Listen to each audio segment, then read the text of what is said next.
আমি আমার অঙ্গীকারের মধ্যে অথবা আমার ইস্তেহারের মধ্যে আমি লক্ষ্মীপুরের জন্য যে আলোচনাটা নিয়ে আসছি, যে একটা পরিকল্পিত লক্ষ্মীপুর গড়ার ক্ষেত্রে কৃষিভিত্তিক অর্থনৈতিক জোনকে আমরা প্রায়োরিটি দিয়েছি এবং আধুনিক কৃষি স্বনির্ভর ও বাণিজ্যিক লক্ষ্মীপুর গড়ার অঙ্গীকার এবং কৃষিভিত্তিক অর্থনীতি লক্ষ্মীপুরের সমৃদ্ধি স্লোগানকে সামনে রেখেই আমাদের সে পরিকল্পনা। আমি 11টা পয়েন্ট এর মধ্যে কৃষিভিত্তিক অর্থনৈতিক অঞ্চল,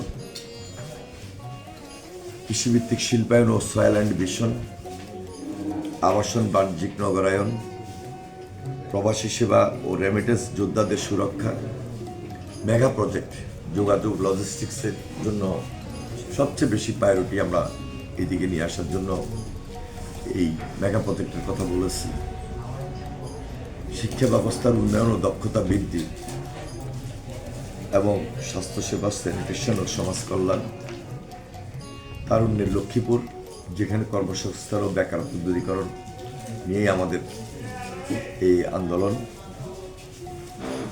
নারীর অধিকার ক্ষমতায়ন, নিরাপত্তা ও মর্যাদা নিশ্চিত করা, মাদক নিয়ন্ত্রণের সামাজিক আন্দোলন ও নিরাপদ সমাজ গঠন, বন্যা ও পরিবেশ সুরক্ষা। এর মধ্যে আমাদের কিছু মেগা প্রজেক্টের কথা বলেছি এবং শিক্ষা ব্যবস্থার উন্নয়ন ও দক্ষতা বৃদ্ধি। মেগা প্রজেক্ট বলতে আমাদের রেল যোগাযোগ কথাটাকে আমরা প্রায়োরিটি দিয়েছি এবং আমাদের এখানে সড়কের অবস্থা খুবই খারাপ। সড়ক উন্নয়ন কীভাবে এই মেগা প্রজেক্টের আওতায় কিছু কিছু বড় রাস্তাগুলোকে নিয়ে আসা যায়। আমাদের দীর্ঘদিন এই অঞ্চল অবহেলিত এবং আমরা বিভিন্নভাবে বঞ্চিত হয়েছিলাম বলেই আমাদেরকে এই ধরনের চিন্তা করতে হয়েছে। আর শিক্ষা ব্যবস্থার উন্নয়নে যেমন আমি যদি আধুনিক কৃষির চিন্তা যেটা আমরা করেছি, আধুনিক কৃষি চিন্তা করতে গেলেই সেখানে এডুকেশন রিলেটেড একটা এগ্রিকালচার ইউনিভার্সিটি অথবা পূর্ণাঙ্গ বিশ্ববিদ্যালয় অথবা একটা বিজ্ঞান ও প্রযুক্তি বিশ্ববিদ্যালয় যেটা এগ্রিকালচার রিলেটেড থাকবে। এই প্রশিক্ষণটা খুব জরুরি এগ্রিকালচারের উপর আমাদের লক্ষ্মীপুরে। আমরা সেই ধরনের চিন্তা বেশি করেছি। আর স্বাস্থ্যসেবা, স্যানিটেশন এটা আমাদের লক্ষ্মীপুরের জন্য খুবই জরুরি হয়ে দাঁড়িয়েছে। স্বাস্থ্যসেবা বলতে সরকারি যে হসপিটাল রয়েছে এখানে চিকিৎসা নাই বললেই চলে, কিছুই নেই। এটাকে উন্নত চিকিৎসা আমাদেরকে নিয়ে আসতে হবে এবং সবার জন্য যে স্বাস্থ্য স্লোগান নিয়ে আমরা 31 দফায় আমাদের পয়েন্ট ভিত্তিক আমরা কথা বলেছি, এটা তারই অংশ। আর গ্রামে গঞ্জে যাই, আসলেই স্যানিটেশনের বড় অভাব। কিছু এনজিও তো কিছু কাজ করে, কিন্তু প্রকৃতপক্ষে সাধারণ মানুষের জন্য যে স্যানিটেশন খুব বেশি প্রয়োজন সেটা কিন্তু এই পৌরসভার মধ্যে গড়ে উঠে নেই, গ্রামে তো গড়ে উঠিয়ে নেই। এই হলো স্যানিটেশন অবস্থা, সেদিকে আমাদেরকে বিশেষ নজর দিতে হবে। আর যেটা আমার মৌলিক দাবি, এই যে স্বাস্থ্যের কথা বললাম, শিক্ষার কথা বললাম, পানি খাবে, পানির সেই ব্যবস্থা নেই। আপনি কিছু চাপাকল আছে, সেখানে আয়রন, সেখানে আর্সেনিক, প্রকৃত পানিটা পাচ্ছে না। প্রকৃত পানি হয় সাপ্লাই দিতে হবে না ডিপ টিউবওয়েল দিতে হবে। এই ধরনের চিন্তা করে আমাকে এগোতে হবে, কারণ গ্রামীণ উন্নয়নে যদি আমরা কাজ না করি এই মানুষগুলো অসহায় থেকে যাবে। সুতরাং তাদের পাশে দাঁড়ানোটা আমার সবচেয়ে বড় রাইট এবং সেই দিকে আমরা বিশেষ নজর দিয়েছি আমার এই অঙ্গীকারে।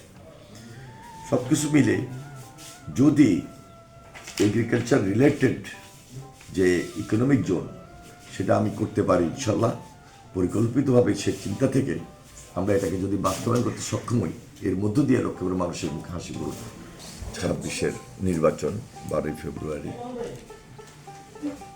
এই নির্বাচনের মধ্য দিয়েই এলাকার জনগণ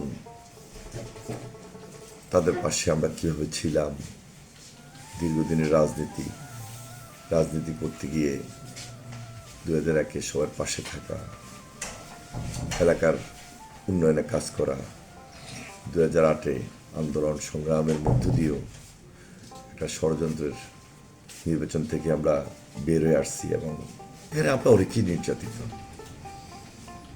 সারা দেশে যদি হিসাব করি জিয়া পরিবার সবচেয়ে বেশি নির্যাতিত। দেশনেত্রী বেগম খালেদা জিয়া মিথ্যা মামলার সাজাপ্রাপ্ত হয়ে কারাগারে অন্তরীণ ছিলেন, মাসের পর মাস বন্দী ছিলেন, সর্বশেষ অসুস্থ উনি আমাদের থেকে বিদায় নিয়েছেন। এখন টোটাল যে রাজনীতিটা ধর্মীয় অনুভূতিকে ব্যবহার করার চেষ্টা করছেন, এটা তো প্রকাশ্যেই করতেছে, শুধু আমার লক্ষ্মীপুর না, সারা দেশেই করতেছে। ইনসাফ,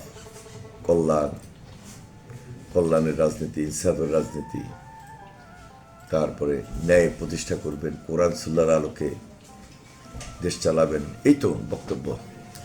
লক্ষ্মীপুরের কোনো মামলায় আমি সর্বশেষ পরে একটা মামলা দিয়েছিল, কিন্তু লক্ষ্মীপুরের মামলাতে আমি বারবার গ্রেপ্তার হইনি। আমি তো রাষ্ট্রীয় ষড়যন্ত্রের শিকার, সেটা তো ফ্যাসিস্টের আমল, সেটা হাসিনার আমল। ওটার সঙ্গে তো আপনি যদি কোনো সন্ত্রাসী কাহিনী যোগ করেন, তো এইসব তথ্য তো জিরো, শূন্য, হিসাব তো মিলবে না। আমার বিরুদ্ধে মামলা হয়েছে, সে মামলা কি সত্য না মিথ্যা, সে মামলা কি গায়েবী মামলা কি না, সেটা আপনাকে যাচাই বাছাই করতে হবে। এবং মামলা তো সব কিছুই ধারাবাহিকভাবে কোর্ট কাছারি থেকে এটা হয়ে গেছে, এই খালাস হয়ে গেছে, মামলা তো এখন আর নাই। কিন্তু ওই মামলাগুলো 60টা মামলা আমার ছিল বলে ওগুলো উল্লেখ করা হয়েছে। কোন আমলে ছিল? ফ্যাসিবাদের আমলে ছিল। যারা আজকে আমাদের প্রতিপক্ষ এগুলাকে দাঁড় করাইতে চান, ওদের বয়সটা তো সুন্দর না, ওনাদের আওয়াজটা তো সুন্দর না, ওনাদের যে ভাষায় কথা বলেন, গায়ে পড়ে ঝগড়া করেন, এগুলো কি এই দেশের মানুষ পছন্দ করে? 5 তারিখের পর একজন রাজনৈতিক ব্যক্তি এবং একটা রাজনৈতিক দলের কাছে মানুষের প্রত্যাশা কি?